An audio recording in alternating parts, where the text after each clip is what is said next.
She stood in the center of the courtroom in striking blood-red heels, wearing a smile like it was a crown radiant, smug, convinced she had already won. As if I were the one defeated, everyone around her saw the laughter, the carefully curated confidence, but only I knew what had truly begun, behind the scenes what would soon unravel that smile and freeze it in place forever. An invisible chill swept through the room. She sat across from me at the polished mahogany table, rhythmically, tapping her long, manicured nails as if drumming the beat of her triumph. Her eyes never met mine, not even a glance to acknowledge the 8 years we had once shared. Instead, she leaned in close to her lawyer, murmuring in hushed tones, occasionally letting out a sly, breathy chuckle that felt like a slap in the face when the judge picked up the thick stack of documents. The gleam in her eyes sharpened like a predator closing in on prey. I sat there, quiet, still, but a single thought echoed through my mind. The burning hadn't even begun yet. I remembered the first time I saw her at a gallery opening, barefoot on cold marble, wearing an expensive sundress that didn't quite sit still on her shoulders, a glass of red wine in one hand, her laughter wild and untamed as if the world existed solely to amuse her. I used to love that laugh. I once thought it was mine, but that laugh had long since wandered away. Now it belonged to no one. The first fracture came one quiet night, with a message that landed on her phone just past midnight. When I asked who it was, she offered a casual shrug and a simple answer, a co-worker. After that came the trips, first to Dubai, then to coastal resorts, vacations she took with her girlfriends. Or so she claimed. One night, as I drank water in the dark kitchen, I overheard her whispering on the phone, "Not tomorrow," she said quietly, unaware I was just a few steps away. Something inside me fractured at that moment, not with rage, but with clarity. I didn't argue. I didn't accuse. I simply thought, this is only the beginning.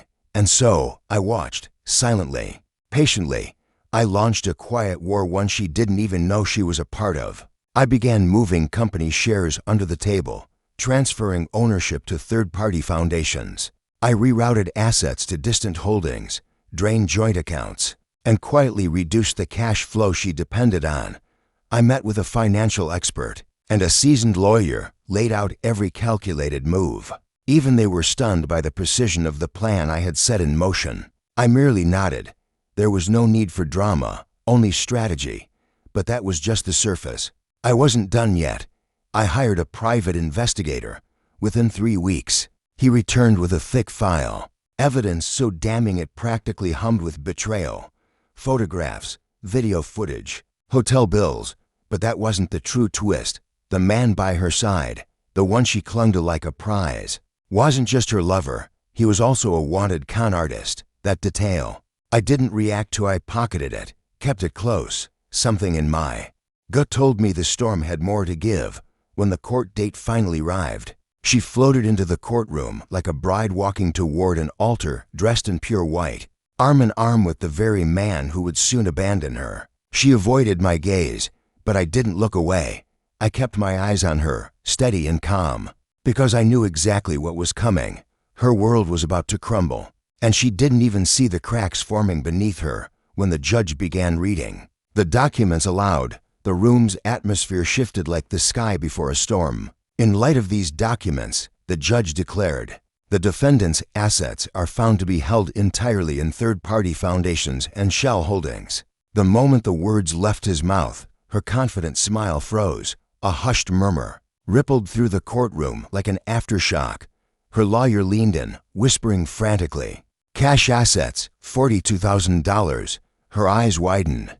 She began to panic, her breath shallow, hands gripping the edge of the table. But it still wasn't over. The courtroom doors creaked open. 2 uniformed police officers entered. Calm but firm, she hadn't yet grasped what was about to happen. The officers walked straight to her table. "Ma'am, you need to come with us," one said. For the first time that morning, she truly looked at me, her expression stripped of arrogance, stripped of certainty. All the practiced confidence that once danced in her eyes now gave way to trembling disbelief. "What does this mean?" she asked in a broken voice. One of the officers opened the file, held it before her. "There's a warrant for your arrest," he said, "on suspicion of fraud and money laundering. and the man beside her, the one who had smiled so smugly earlier, he was already gone, slipped away like a shadow dot in that moment. I saw something I hadn't seen in her for 8 long years, pure, unvarnished solitude. No glamour, no pretense. She was truly and completely alone. But even then, I didn't know this was just the beginning of the end. Outside the courtroom, snow had begun to fall. Flakes drifted down in slow spirals, blanketing the world in cold silence. Behind me came the sounds of chaos, shouting, rushed footsteps, the wail of distant sirens, and then a figure appeared beside me, slipping an envelope into my coat pocket.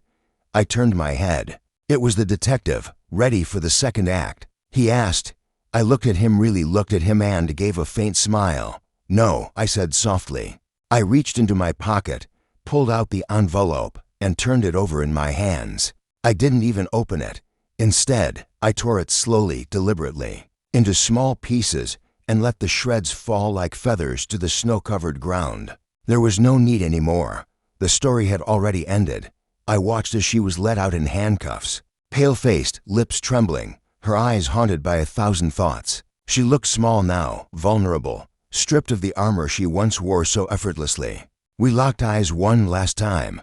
Without speaking, I moved my lips. "You're free." I saw her climb into the police car, swallowed by flashing lights and falling snow, and even after all the betrayal she had poured into my life, I found no hatred in my chest, because the greatest victory isn't found in rage, it's found in indifference. And so, I gave her what she had always claimed to want most, freedom.